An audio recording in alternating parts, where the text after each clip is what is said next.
నమస్కారం స్వామి. ప్రకృతి ఆరాధన వేద సమ్మతమా అసమ్మతమా అనేది, సాకార దేవతల ఆరాధన సమ్మతమా వేద సమ్మతమా అనేది తెలుసుకోవాలని ఉంది స్వామి. ఇప్పుడు భగవంతుడు ఎక్కడ ఉన్నాడు అన్నప్పుడు అంతటా ఉన్నాడు. ఈశావాస్యం ఇదగం సర్వం యత్కించ జగత్యాం జగత్. అణువులో ఆయన వ్యాపించి ఉన్నాడు. మరి ఈ విధంగా అణువులో ఉన్నప్పుడు మరి ఎందుకు ప్రకృతిని ఆరాధించకూడదు అని అంటే, అసలుకు నీవు ప్రకృతిని ఎందుకు ఆరాధించాలనుకుంటున్నావు? Why are seeing outside? నువ్వు బాహ్యములు ఎందుకు చూస్తూ ఉన్నావు? లోపల చూడు అని వేదమాత యొక్క హృదయం. అగ్నిలో కూడా పరమాత్మ ఉన్నాడు. అగ్నిలో రుద్రుడు ఆవరించి ఉంటాడు. మరి నువ్వు రుద్రా అని ప్రేమతో పట్టుకుంటే ఏం చేస్తాడు రుద్రుడు? నిన్ను కాలుస్తాడు. అక్కడ పట్టుకుంటున్నావు. ఎవరిని పట్టుకుంటున్నావు అంటే అగ్నిని పట్టుకుంటున్నావు. మరి అగ్నిని పట్టుకోవడం కరెక్టేనా? కరెక్ట్ కాదు, చేతులు కాలుతాయి. మరి ఏం జరిగింది అక్కడ అని అంటే, అగ్నిలో కూడా పరమాత్మ ఉన్నాడు, నీలో కూడా పరమాత్మ ఉన్నాడు. ఏ విధంగా అయితే నీకు ఇది దేహమో, అగ్నిదేవునికి అగ్ని దేహము. నీళ్ళు పోస్తే ఏమవుతుంది? బొగ్గు అవుతుంది. అది ప్రాణం పోగానే మనిషి ఎలా అవుతాడు? కళావిహీనమైపోతాడు వాడు. నీళ్ళు పోయగానే అది బొగ్గు అయిపోతుంది, నల్లగా అయిపోతుంది. చక్క కాషాయం రంగులో ఉండేటువంటిది అగ్ని, అది బొగ్గు అయిపోతుంది. అంటే నువ్వు పట్టుకుంటుంది ఏమిటి? దైవాన్న ప్రకృతినా? ప్రకృతినే పట్టుకుంటుండవు.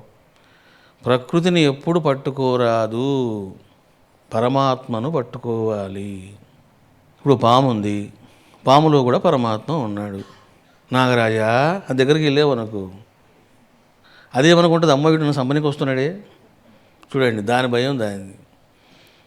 నువ్వేం చేస్తావు? సర్వం శివమయం అని నువ్వు వెళ్తున్నావు. మరి నీ జ్ఞానం దానికి ఉండొద్దు ఆ పాముకు? మరి నువ్వంటే బాగా చదువుకున్నావు, అది ఏం చదువుకుంది పాపం? అది కోడిగుడ్లు ఎక్కడున్నాయా, ఎలకలు ఎక్కడున్నాయా, దాని చదువు దానికి ఉంది. నువ్వేమో శివా అని పోతే ఏం చేస్తుంది అది? అమ్మో ఈడెవడు వస్తున్నాడే అని ఏం చేస్తుంది? అది ఓ దెబ్బేసి పారిపోతుంది. నువ్వేం చేస్తావు? ఠా అంటావు అంతే. చూసారా?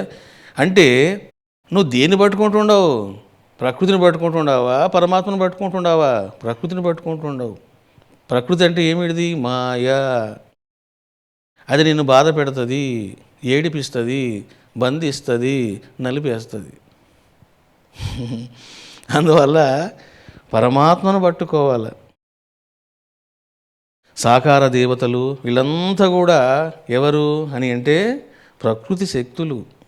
ఇప్పుడు సూర్యుడు ఉన్నాడు, సూర్యదేవా అని నమస్కారాలు, సూర్య నమస్కారాలు అవన్నీ చేస్తూ ఉంటారు. అంటే సూర్యునిలో కూడా ఉన్నాడు పరమాత్మ. ఏ విధంగా ఉన్నాడు? ఈశానుడు అని అంటారు. కానీ ఈశాన్యం చూడరు, సూర్యుని చూస్తారు. దానివల్ల ఏం జరుగుతుంది? నువ్వు చూడవలసిన దైవాన్ని చూడకుండా కేవలం సూర్యుని చూస్తే అది ప్రకృతి ఆరాధన అవుతుంది. ఆ మూలంలోకి వెళ్ళాలి. మూలంలోకి వెళ్ళడము కష్టము. అందువలన పరమాత్మ ధ్యానము చెయ్యాలి. ఇప్పుడు చూడండి, చాలామంది టెంపుల్స్కి వెళ్తూ ఉంటారు. నానా తిప్పలు పడి, ఏమండి నేను దర్శనం చేసుకుని వచ్చానండి అంటూ ఉంటారు. మరి నేను అంటున్నాను, నీ హృదయంలో భగవంతుడు లేడా? ఉన్నాడు.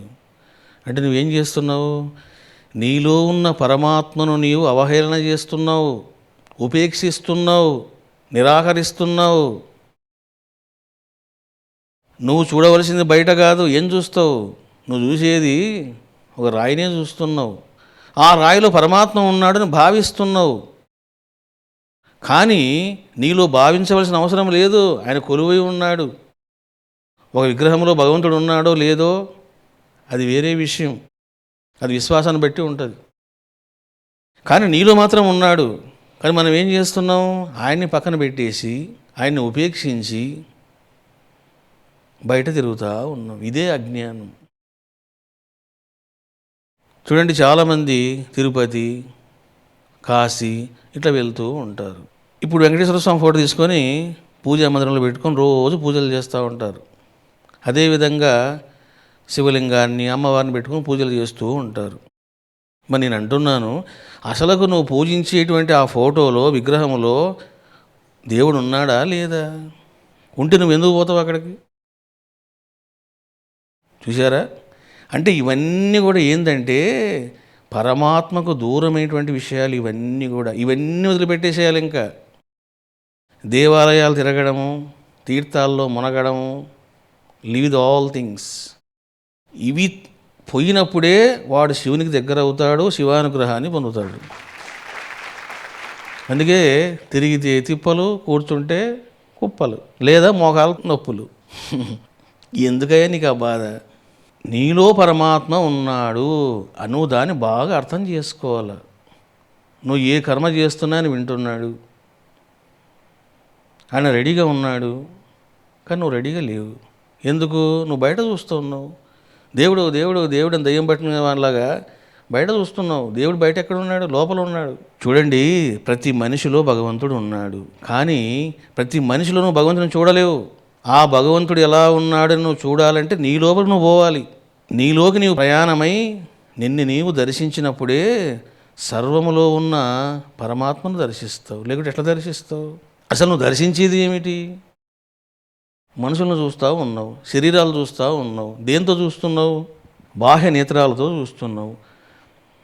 మరి బాహ్య నేత్రాలతో నువ్వు పరమాత్మను చూస్తావా? చూడలేవు. ఏం చేస్తున్నావు?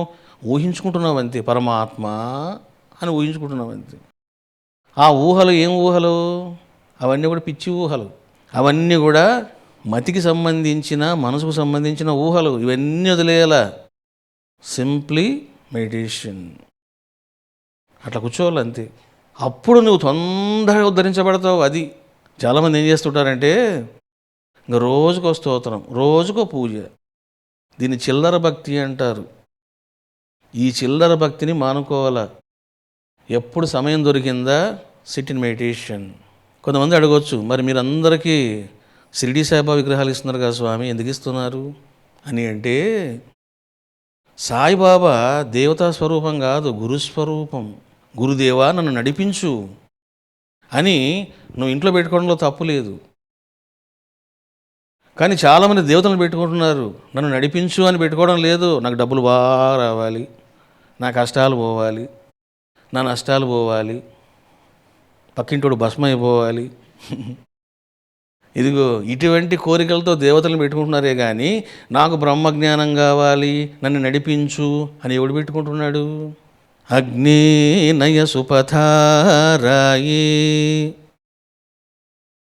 ఇవాళ చెప్పాను మంత్రం ఈశావాస్యోపనిషత్తులో. అగ్నేనయ సుపథారాయే. సుపథ అని అంటే మంచి మార్గంలో నన్ను నడిపించు అని వేదం కూడా చెప్తుంది. వేదము ఏం బోధిస్తుంది అంటే ఇదిగో ద్వైతమే బోధిస్తూ ఉన్నది, ద్వైత జ్ఞానాన్ని చెప్తూ ఉన్నది. ఎంతవరకు? నీవు మోక్షం పొందే వరకు, నీవు పూర్ణుడయ్యే వరకు నీవు ద్వైత భావంలో ఉండొచ్చు, తప్పులేదు అది.